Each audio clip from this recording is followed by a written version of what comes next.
Good evening and welcome to Sunset News this Sunday evening. As always, we bring you news, sports, economics, weather, and so much more. I am Glenora Shipura.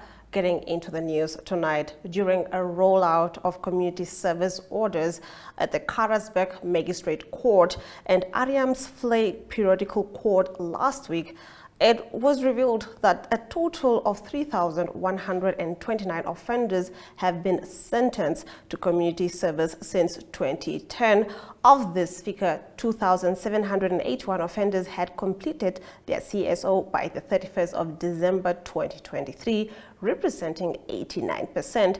Now, a total of 286 offenders, representing 9.1%, breached their sentencing conditions, while 62 offenders, representing 1.9%, were still actively engaged in fulfilling their sentencing conditions by that date. The CSO rollout in the Karas region is part of a comprehensive strategy to ensure the expansion of the program nationwide, Namibia Correctional Service Commissioner General Raphael Hamunyela said. Now, according to him, the program has been rolled out to 51 of 71 targeted courts, with its introduction to Karasburg and Ariamsvlei bringing the total number of courts implementing the program to 53, 72% of the target. Now, getting into our next story, the Cancer Association of Namibia announced the first of new strategic changes to their business model aimed at further supporting the fight in cancer in Namibia, and in particular to aid our people diagnosed with cancer. Let's take a look. After engaging medical treatment teams, the decision was made to keep House Acacia Interim Home open 7 days a week. Traditionally, cancer treatment was halted over weekends and patients were sent home. However, due to the dramatic surge in cancer numbers in our country and the shortage of treatment slots, a lot of the treatment now takes place over weekends as well. Particularly Windhoek Central and private Mobile Oncology Center carry on with treatment on Saturdays and Sundays. And for this reason, we have all decided that it would be beneficial to keep our support home also open so that the patients who are receiving treatment over weekends have accommodation. Those who are off will then proceed to go home as traditionally, but that we can provide treatment for patients who might arrive from the regions, for instance, on a Thursday or a Friday, receive treatment on a Saturday and Sunday, and depart back home on a Monday. So this basically means that cancer treatment is now a continuous effort, 7 days a week in Namibia. It's really astonishing to see how the medical teams are working together to allow access of cancer care for all the Namibians 7 days a week. This means that we all have to do our part to help our patients. Getting into our next story, Bodo Cruz, a plant manager of Acacia Composites, took a guest on a tour of their factory in Windhoek. Products like decking, cladding, and batons are made out of a mixture of wood fibers and an environmentally friendly polymer created using high-quality recycled plastic bottles. They are the first producer of composites fully made of invasive bush species. This video is by Francois Steinberg. Let's take a look. So we are helping fighting bush encroachment, getting back farming land. Our product consists of 70% wood, 26% plastic, and then 4% of additives. The additives, that's now your color, your UV protection, processing agent, coupling agent, and some other secrets. What we do is we take our wood, we sift it. So this wood has under 4% of sand in it, because Namibian wood will always have sand. That's just a fact. So we sift it in one extra process, which is that's called at the back. From there we run it through our mill. I have a little overhead magnet here, which takes out any metal pieces from stripping. It could be that there's a hammer or a nail in the wood, so that gets removed. We mill it fine, because everything very hard. And then show you guys this is actually that's the powder. That's the powder. Sawdust, almost sawdust. If you look closely, 0.3%. take to grow? Is it It comes dry like that. Some days dry like that, yeah. even in the wet season? The wet season we're up to 4%. My maximum is 7% that I'm allowed to use for winter seeds. Otherwise, I run the risk of the material actually exploding during the extrusion process. But we normally 0.3, 0.4%, so we don't have any problems. If you look closer, you will also see that there are some a little bit larger particles. The maximum size is up to 2 millimeters. And these little bit bigger particles, they actually, at the end of the day, give the whole structure, the decking, their flexibility. They interlock. So we take then this wood, the loose wood, and then we tuck it in there. That's our big mixer, our washing machine as we call it. We always do 100 kilogram batches. There we add our color, our additives, everything. Get mixed up to 125 degrees Celsius. From there, we put it into our granulator. And that actually, the granulator creates this, the granules. This is actually my finished raw product, which I then use to produce the decking. Now, Miss Namibia 2022, Cassia Sharpley, demonstrated a commitment to community welfare by utilizing her Honeycomb Foundation to reach out to underprivileged youth in the Ochomise Sivedaland, facilitating the distribution of essential school supplies. Jemima Debele reports. Let's take a look. Hello Namibia, this is Cassia Sharpley, Miss Namibia 2022, and I'm the owner and the founder of the Honeycomb Haven Foundation. It was established in 2017 and we have been visible and we've been active in the Sevende and Axterland constituency, and today we had our back to school outreach, and this outreach aims at allowing the children to understand that knowledge is power and that in education you have power and you have the ability to be the leaders of tomorrow and to be the best version of themselves, for themselves, come back to the country and to give back to the country that has birthed this great wealth of education within them. The constituency has a lot of wealth within the young people because of the potential they carry within their respective dreams and aspirations, goals, and what motivates them to be the best versions of themselves. And that is what we do at the Honeycomb Haven Foundation. Welcome to our hive.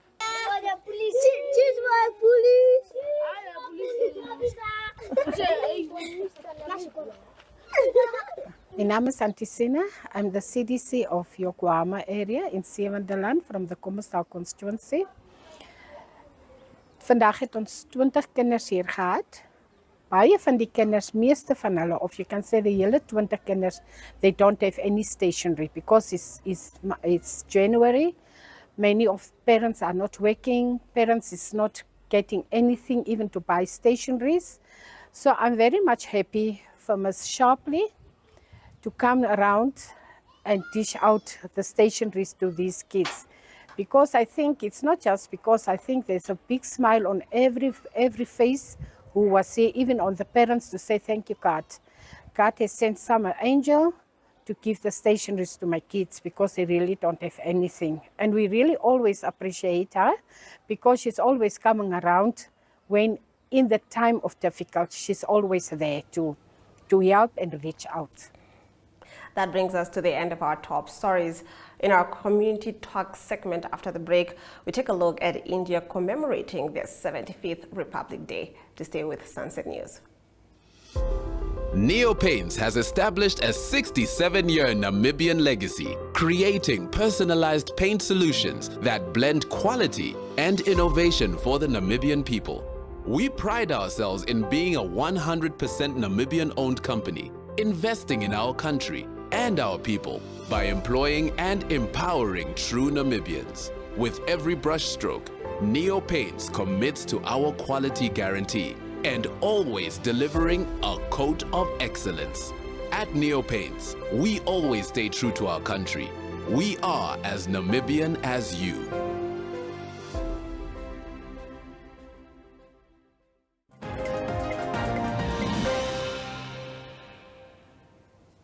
Getting into our community talk segment, the High Commission of India commemorated the 75th Republic Day of India on Friday at Mercure Hotel. The event was attended by several dignitaries, including the Speaker of the National Assembly, Peter Kashavivi, India's Ambassador to Namibia, Manda Rapu, Sabariadu highlighted India's diplomatic and economic success and outlined future plans to strengthen bilateral ties with Namibia. Let's take a look. Our profound thanks to the Chief Guest, to Honorable Speaker of the Parliament, dignitaries, and all the distinguished guests for their presence and continued friendship. Though home to one of the oldest living civilizations, India is relatively young as a modern nation. It was 75 years ago, on 26 January in 1950, the Constitution of India came into force when we, the people of India, gave it to ourselves. Constitution embodied the vision and values of founding fathers, namely freedom, democracy, pluralism, inclusiveness, respect for diversity, etc. May I now raise a toast to the long life, good health and well-being of His Excellency, the President of Namibia, Dr. Hage G. Geingob, and of the people of Namibia, to the good health and well-being of all distinguished guests present today, and to the continued friendship between India and Namibia. Jai Hind, Viva Namibia.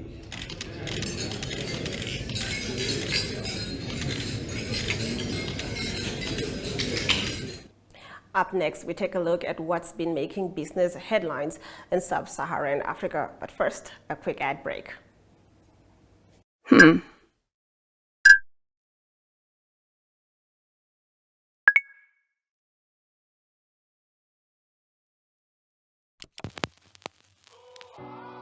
eTicket, your online ticket solution for events and event marketing, bringing you ease of mind and making sure that your event gets out there.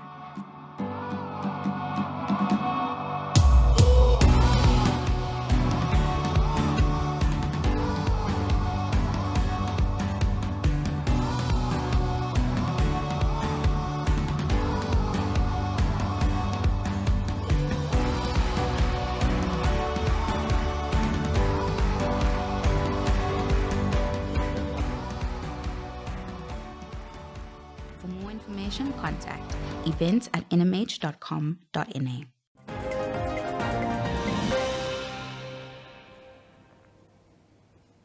Here's what's been making business headlines in sub-Saharan Africa this week, courtesy of Reuters. Let's take a look. Here's what's been making the business headlines in sub-Saharan Africa this week. US Secretary of State Antony Blinken hailed progress in the construction of the Lobito Corridor rail link during a visit to Angola on Thursday.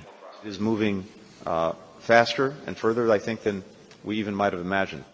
The US has been supporting the project that links the resource-rich Democratic Republic of Congo and Zambia to the port of Lobito in Angola. That bypasses logistics bottlenecks in South Africa that have held up exports of copper and cobalt. That South African freight crisis also resulted in exports from the Richards Bay coal terminal falling in 2023 by over 6% year-on-year, to their lowest level in 3 decades.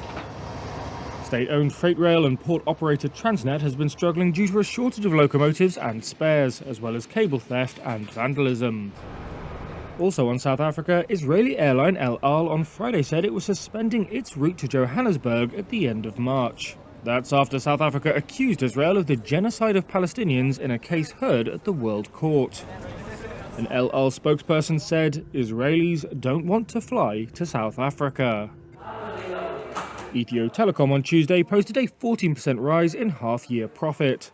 The Ethiopian state-owned company's results were boosted by growth in its mobile phone-based financial service, Telebir. And finally, Guinea is exploring building a new oil terminal in the capital Conakry within the next 6 to 12 months, an advisor to the Prime Minister said on Thursday. That's following an explosion in December that killed 23 people and severely damaged the terminal's main storage facility. Guinea does not produce oil and relies on imports of refined products. That's the business roundup for the week. Let's get into our financial indicators.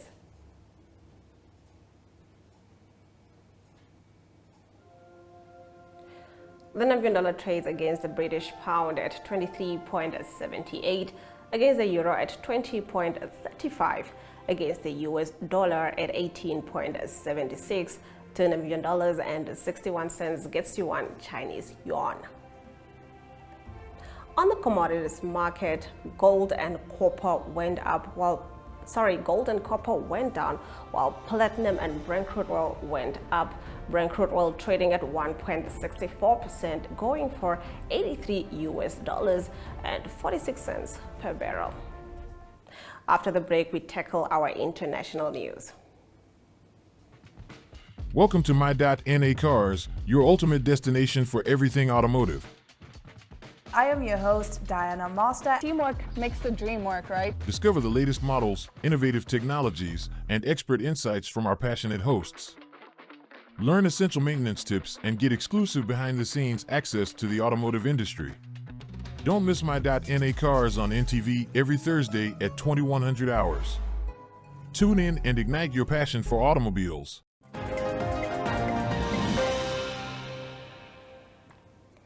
Getting into our international news, Thailand and China agreed today to waive visa requirements for each other's nationals to facilitate travel and tourism between the two countries, which took a hit from the COVID-19 pandemic.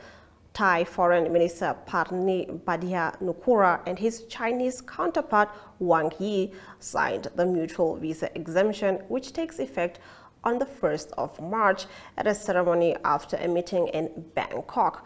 China was a top source for Thailand's tourism industry, a major driver of Southeast Asia's second largest economy before COVID.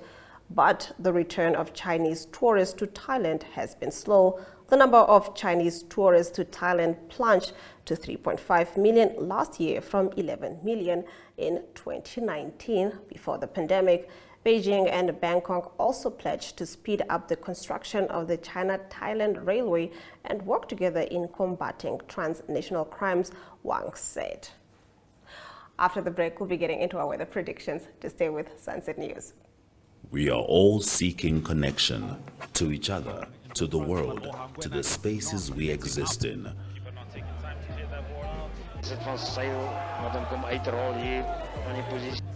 Poor sportsmanship right now from the lads. You might be physically ready, your body is ready, but mentally. He has another chance, and it is a goal from Vindo Kahan. Voor mij zei CVI is er aan neertrekken. Hij bal lijkt mij grond gepakt. Ja, hij heeft grond gepakt. En dan zie je. But just enough next. Shh. Running that mountain up. Okay, so we will be doing this for the mountain climber. More advanced, slightly advanced. So is jou trolley reg? Want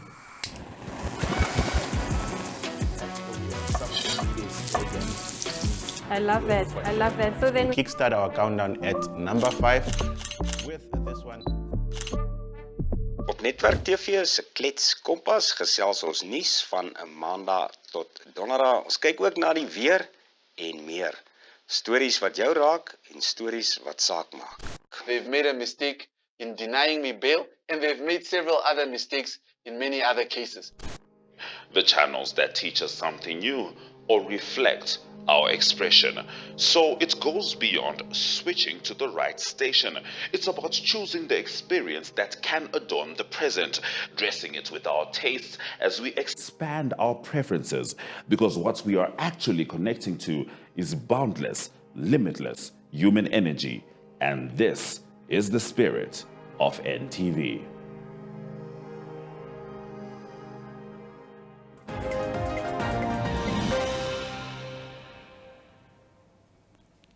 The capital city did receive some showers last night. Let's see what the rest of the predictions look like for tomorrow. Partly cloudy and hot to very hot in the Karas and the Zambezi region. Elsewhere, partly cloudy and warm to hot with a few thunder showers, but isolated to scattered thunder showers in the Southern Jupa, Omaheke and the Khomas region. In the coast, it can be partly cloudy and mild to warm with a few showers in the north. The wind is going to be light to moderate northeasterly, becoming fresh southwesterly later on. And the tides at Walvis Bay are as follows. A high tide can be expected at 5:34 a.m., a low tide at 11:28 p.m., and a high tide at 5:42 p.m. And sunrise in Windhoek is as follows. At 6:29 a.m. you can expect the sunrise and the sunset at 7:40 p.m. After the break, we'll be getting into our sports news.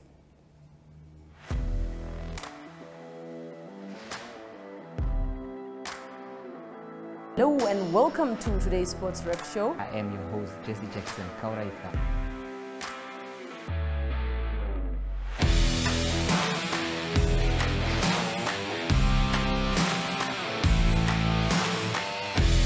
In replay, Namibia, who had won the toss for the first time on this tour. Good day everyone, time for international sports news, starting off with tennis news, both on the WTA for women's and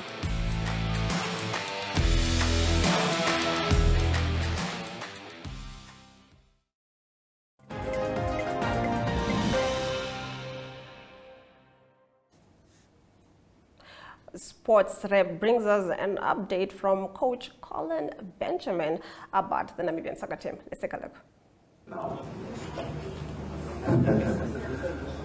Yeah, thank you so much. At this moment, I'm honestly just proud to be Namibian. I'm proud of those players. I'm proud of their mentality. I'm proud of their character, proud of their hunger, and this is huge, huge what happened today. What brought this result is character. What brought this result is mentality and ambition. Just a few days ago, we lost the game, and for a team they lost 4-0 to bounce back and achieve this, what is really historic against a top team in Africa. I think we can just speak about character and the mentality of these boys, and we all should be proud, and I'm really proud of them. You know, it's not only a game that you said we're playing against the ball only. You can't play 90 minutes against the ball. At some point you falter. But you also see that we created chances. It was dangerous for Mali. It was not easy. And I think also with a little bit of luck, I think obviously we can also go into the lead. Subsequently, I think it was a good defense. And we had one or two chances that we also fought to keep the Malians out, but in the end I think it was really a brilliant game. And I think for the spectators, it was not a dull 0-0. It was, I think everybody was on their toes, and that is what football is about, emotion. Huh? Thank you.